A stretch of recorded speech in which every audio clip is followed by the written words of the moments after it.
6. Geleneksel Ağrı Gevenbalı Festivali'ne hepiniz hoş geldiniz. Ağrı ilimize katma değer olarak arıcılarımıza özelde faydası olacak bir tescil işlemi yapılmış durumda.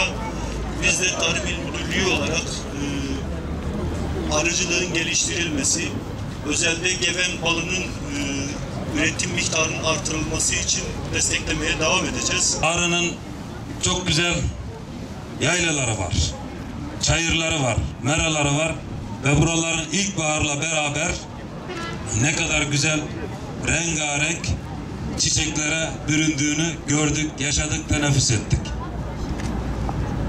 Ağrımız sahip olduğu yüz ölçümünün %50'si çayır, mera, geri kalan da tarım alanı. Gururla ifade ediyoruz. Bu bir eksiklik değil. Ağrımız bir tarım ve hayvancılık kenti.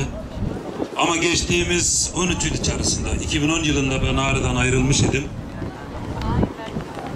Kapalı yaylamız yok. Kapalı meramız yok. Ama sahip olduğumuz hayvansal varlığımız azalmış. İnşallah önümüzdeki süreç içerisinde hep beraber hem tarımımızda hem hayvancılığımızda ilimizin hak ettiği yeri alması için hep beraber el birliğiyle çalışacağız. Her zaman sizler övünerek söylüyorsunuz.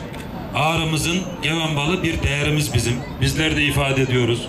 Gelen misafirlerimize bunlardan ikram ediyoruz, hediye ediyoruz.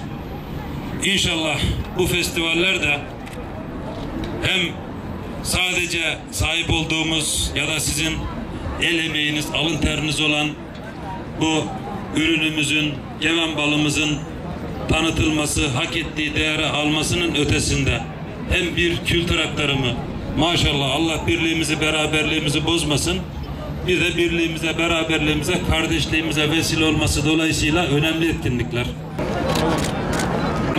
Vereceğiz efendim.